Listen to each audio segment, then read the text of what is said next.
Kuzangpo and welcome to this program. Well, every year the 25th of November is observed as the International Day for the Elimination of Violence Against Women. And this year the theme is Orange the World, Fund, Respond and Prevent. That is what we are going to discuss. And to discuss on this, I have here with me from different agencies.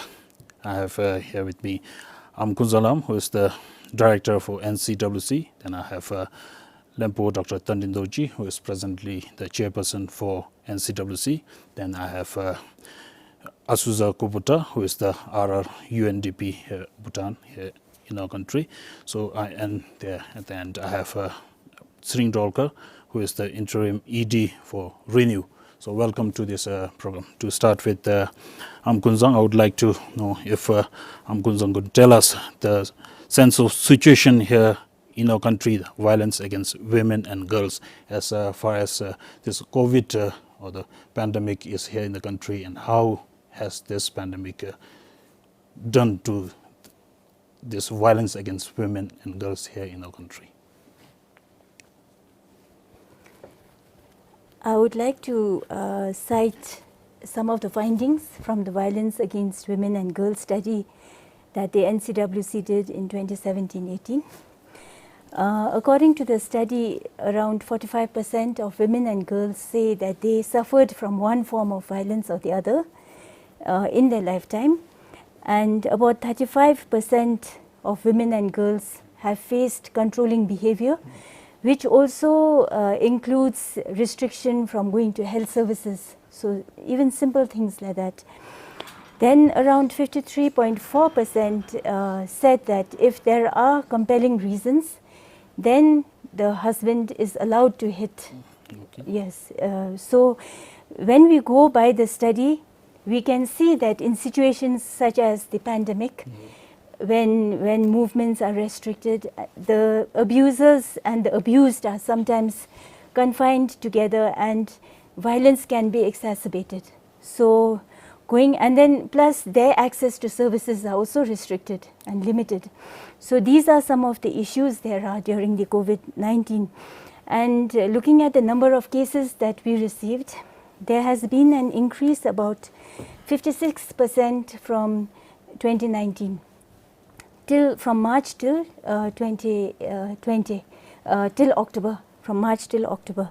So many of these cases are women in difficult circumstances and domestic violence cases, followed by children in difficult circumstances and children in conflict with the law. But the majority of the cases were pertaining to women in difficult circumstances, and this figure has also increased because of the returnees from the Middle East, many of whom were trafficked. So because of that, we have actually seen an increase in the number of cases during the COVID pandemic. Okay, now I would like to ask Sring Dolkar, what has been the observation from Renew's point of view when it comes to violence against women and girls here in the country, and also in particular during this time because of the pandemic? Before I begin, I would like to actually thank Her Majesty Kyilyum Sangye Churin Wangchuk for having established Renew, and also having provided services for women and girls to not only empower them, but also to protect them from the various abuses that we have been witnessing in the past years, and especially for breaking the silence of violence in our country. And with this, your question about what have I observed, or what as an organization, what have we observed is, home is not the safest place. It's a sad truth, but a home which is supposed to be safe and your abode, is not the safest place. And there has been an increase, according to Renew's data, raw data, there has been an increase of women and girls coming to seek services, you know, and we have during the lockdown period, we have, to the best of our capacity and capabilities, we have provided our services to 701 women and girls, and we have provided telephone GBV 8, which is actually telephone counseling, to about 217 women and girls, and 128 legal consultations. So that makes the increase, as per our data, 36.6 from 2019. So this is what we have observed. Okay. Asuza, what has been the global scenario, and also your thoughts about this gender-based or violence against women here in the country, if you have observed? Thank you. Globally, there is sufficient evidence to suggest that the number of cases of domestic violence has increased substantially in all the countries we have studied across the board. For example, in Italy, the country we know has really struggled to manage the pandemic, has experienced 70+% increase during the first 6 weeks of lockdown. Colombia, the data is even more striking, about 250% of increase during the first 2 weeks of social isolation measures. So Bhutan is not alone in this trend. The term shadow pandemic has been coined to really describe this crisis, which unfortunately remains unspoken about and unaddressed. In a way, the pandemic has given limelight to the strength of the communities and families in coming together to support each other. But at the same time, it has given a rise to existing inequalities and shown weak points in families and society. And I believe that the violence at home against women, girls, and children is one such manifestation of existing injustice in our society. In Bhutan, I believe, despite some of the challenges, the response has been remarkably timely. Some people might say that this is as a result of over-reporting because of women staying at home and so forth. But I do believe that mobile phone is one of the first items confiscated, destroyed by offenders in the case of violences. So given these circumstances, the number of cases, reported cases has been increasing, does require attention and urgent response from all the authorities in this regard. So I believe that we have to do everything possible to make sure zero tolerance in terms of violence against children, women, and girls at home. Okay, now to Lempo. From the perspective of policy, and we have a legislative framework available, what is your observation, and what point do we have when we talk about policies and frameworks to protect our women and girls? Thank you. Also, I would like to take this opportunity before I start. As we mentioned, Her Majesty Gerim Sangye Chudin's contribution to women has been immense, and this has been aptly recognized by UNFPA, who has awarded her the individual award for population this year. So we would like to offer Tashdile Sishunbi.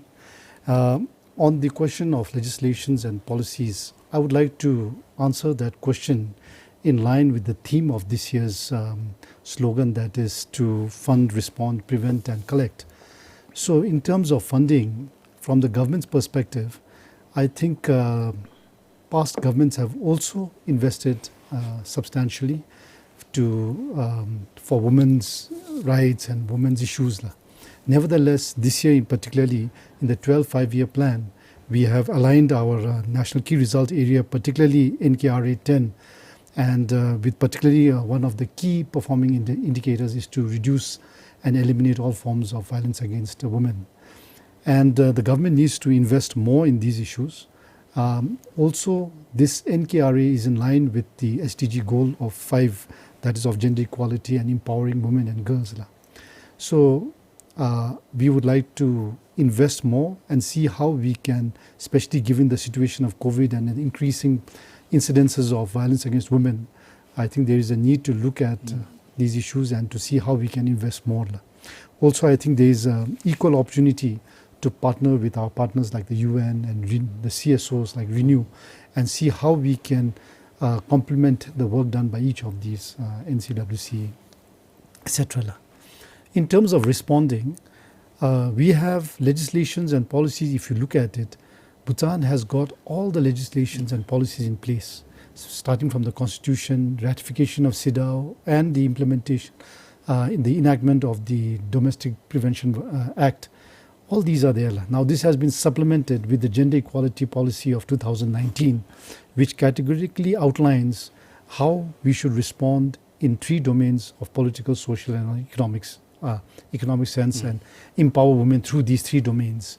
So there is a lot of opportunity for us now to implement whatever has been outlined in these policies. I think it's now time to act. We need to improve response mechanisms. We have to have facilities and infrastructure in place to respond to this women's violence against women and make it easier for women to report and also offer the privacy, because we are a small population, a close-knit population. So most of these are very sensitive. So we need to provide the policy, to provide the privacy that they need. And although we have many things in place like the response mechanisms, the various committees, the desks at the police division, women and children's division, I think the important thing is now to see how we can respond more effectively. And in terms of prevention, from the policy point of view, I think it's very important that we see how we can, through education, empower women. First of all, we need more girls to go into tertiary education. Secondly, we need to involve all the boys and men, and through education talk to them and talk about women's issues, the concept of consent, accountability, etc. I think getting boys early on as partners will definitely reduce phenomena. And lastly, I think from the government's point of view is to really collect and look at the data that is required for decision making as well as for provision of services. So all in all, I think this year's theme is very apt, and I think if we go through each of these 4 words that has been carefully chosen to fund, respond, prevent and collect, I think there is much more that we can do to reduce and eliminate violence against women. Okay, again to Amkunzang, because now we accept it, there is an increase from the various reports internationally, globally, and also here in our country there's an increase of violence against women, especially this time. So what has NCWC done, and also what are some of the challenges that you have come across when you're trying to address these problems? Yes, thank you. The NCWC, as the competent organization, the competent authority for the implementation of the Domestic Violence Prevention Act of 2013, we, specifically for the COVID-19 pandemic, we led efforts towards developing a contingency plan on gender-based violence and also for child protection. This plan has 2 components. One component is on gender equality, and that component has domestic violence. It also has unpaid care work, sexual and reproductive health, and also women's economic empowerment. The other part is the child protection, which has strengthening family and caregiving environment, protection from exploitation and abuse, and also mental health and psychosocial support, as we could see that this was especially on the increase with the pandemic. Then there were also several rounds of training conducted for frontliners and also for the Dzongkhag and Thomde Women and Child Committees on the GBV SOP, the gender-based violence SOP that had been developed. Then to go to some of the challenges that have been faced, there has been a lack of services, especially at the local government level, due to the lack of shelter services, reintegration programs, transport, and also due to the remoteness of the places. Then there were also problems with lack of expertise and specialization to address gender-based violence. And we also suffered from collaboration, which is always the case, and lack of clarity of roles of service providers in this area. So with all these challenges, it was a bit difficult to respond, especially in the pandemic situation. Then some of the lessons learned was that especially during such pandemics, the emergency framework and disaster response framework does not include protection services or gender-based violence as an essential requirement. So because of that, there were a lot of challenges in getting services to those who needed it. So thank you. Okay, I'm sorry, Doctor, again.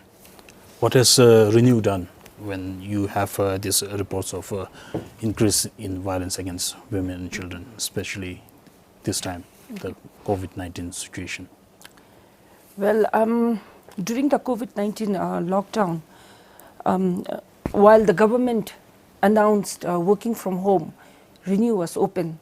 Our services were open, our shelter were open, you know, and then we were trying to really reach out, you know.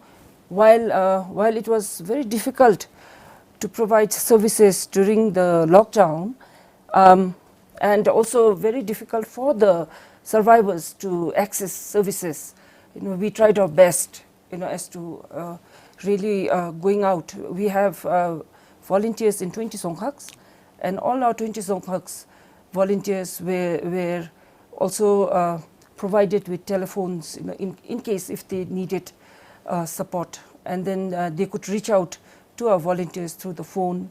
And also we created awareness through the international partners like UNDP, UNFPA, and also from our national partners like NCWC. We were able to reach out through our through media, social media, and we were able to also disseminate our telephone numbers to the Songkhaks, and they were able to reach out to us. And also we realized that during this pandemic, the most vulnerable were children and women and girls, you know, and the impact of violence had its consequences on the mental health of our population. So we also received calls, although our monarchs had the KIDU system in place and had provided support through the KIDU and reached out to almost more than 33,000 households. There were some who were not able to access to it, so we were able to also connect them to His Majesty's KIDU system, and also where we could provide, we were able to provide them with food and basic essentials to them.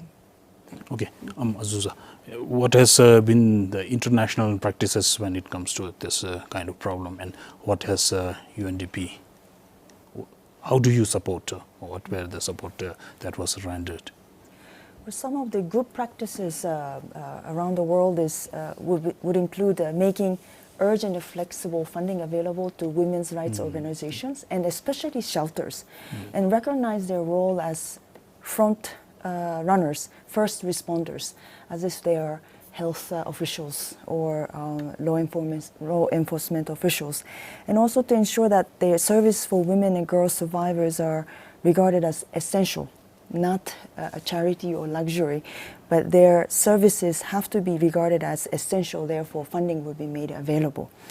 And the importance of placing a high priority on the work of police and justice institutions. For example, UNDP is working now with the judiciary on e-litigation. So during the lockdown or pandemic situation, due investigation can take place, and also justice will be dispensed for the offenders and also the victims. And put preventive measures in place, including working with the community members to make sure that the women do have the means to seek support and contact the relevant authorities. And lastly, as Limpo already mentioned, the importance of collecting data. In the case of pandemic or any disaster situation, crisis, having real-time data to allow policymakers and authorities to know changes happening in the communities, and also to use the data to improve continuously the services and the quality of programs to meet the ethical and safety standards of services would be very, very critical. So those are some of the lessons we learned across the globe. Here in Bhutan, as already mentioned, we have worked closely with NCWC and Renew on the contingency plan, its implementation, PPE provisions for the service providers, and also 24-hour telephone and online case management, the psychological support. In addition, we also started working with Renew to have leadership and livelihood skills training for women who have been impacted by the pandemic, including those who have been displaced by entertainment businesses. Some of them are victims of domestic violence and so forth. So this is an example of using the pandemic crisis as an opportunity to rebuild the lives of vulnerable women and invest in their future and start a new life. So those are examples of a very comprehensive end-to-end partnership that we have really enjoyed with Renew and NCWC. Okay, to Lempo now. Are there any interventions required from the government, including laws and policies, to ensure that gender-based violence or violence against women and girls are addressed adequately? Yes. As I mentioned that time, we have the required legislations, we have the required policies. I think now it's really time to act and also to change the way that we have been, that our society has been functioning. For example, most of the victims that you see now are very young and old. I think in largely between the ages of 18 and 55, 60 years are empowered. They know who to call. There are response mechanisms. So the perpetrators are targeting the very young and the very old. So most of the rapes that have occurred in these age groups. So therefore, I think it's important that now we advocate and make awareness among the families to teach our children not to be so trustful of people that we know, that to be careful, that don't keep your children alone at home or allow your child to walk alone to school, that there should be somebody accompanying up and down. So I mean, these are things that the government has discussed very seriously, and the Education Ministry is taking steps in that. The second one is, of course, violence against women is always fueled by alcohol. So I think in my own personal experience, I think we need to do more. As you know, alcohol is so widely available, it's cheap, and this is one of the big factors contributing not only to violence but even for health, for morbidity and mortality. So I think we need to have some regulations and policies in place to address alcohol. This also the Cabinet has discussed very recently, and the BNCA and the Ministry of Health are working together to see how we can strengthen implementation and reduce alcohol. And the last one, of course, as I mentioned that time, really is to strengthen the response mechanisms. And like Masuda said, to have the infrastructure and services like shelters available for women. I think these are areas where the government needs to do more. And I think from the COVID response, so we've learned a lot that there is increasing incidences. So really, as Masuda said, this is the second pandemic which is hidden. So we are actually going to be addressing two pandemics at the same time. And as shared by all the participants here, I think there are many areas, but if we work collectively together, I think there is that I'm sure we will be able to respond. As His Majesty always said, as a small country, we can do things much faster and quicker. The main thing is to get everybody on board together, like NCWC, UN, Renew, CSOs, and the government together. Okay, I'm going to again. Apart from what Lembos mentioned, one of the causes for this violence is because of alcohol. But what other root causes do you think is there here in our country? Yes, thank you. One of the key causes is, of course, the harmful socio-cultural perceptions and practices that are there in the society, and of course the unequal gender power relations within households. So given those main causes, some of the interventions that we would like to recommend is that we need to institutionalize gender analysis in all sectoral programs and policies and projects, especially in government economic priorities. And the others are also that social issues need to be given priority. Going forward, the NCWC is going to do an impact assessment of the COVID-19 on women and children. So we are also hopeful that there will be ownership of the recommendations and findings from the study, and targeted actions would be taken. Then another area is that protection issues need to be incorporated into the disaster and emergency response frameworks that we have at the national level, and also we need to identify some of the vital services such as violence against women and girls and protection for women and children into the emergency response plans of the government. We also need to replicate some of the projects that we have. We have a project between NCWC and UNDP called the Gender Pilot, the Kaki Lamtin. So according to that project, we have partnerships for prevention. Most of the time, response to violence is when it's too late and the violence has already occurred. So through this project, given by the name Partnership for Prevention, it means involving the community to prevent violence and involving adolescents and caregivers at the community level to take up the stand against violence. So we feel that these are very effective ways of combating violence and gender-based violence. So these projects could be replicated. Okay. Masuza, if you can give a short closing remark for this discussion. Sure. As mentioned by both previous speakers, I think it's very important to invest in preventive measures, which directly speaks to the social norms and harmful stereotypes. And this sort of a project that Kun-san just mentioned allows young people to question, challenge, and reflect on existing social norms. And we are already starting to see fruits of such investments.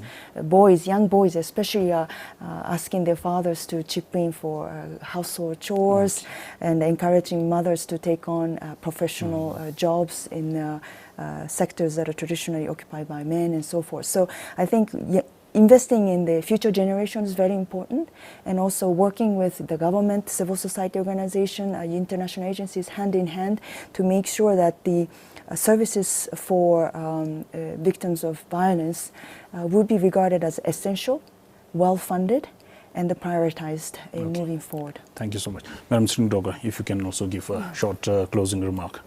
Okay. So, as the other speakers have already mentioned, the most impacted ones are women, girls, and children. So, therefore, during the pandemic, we have been able to collaborate with UNDP, as Azusa already stated before.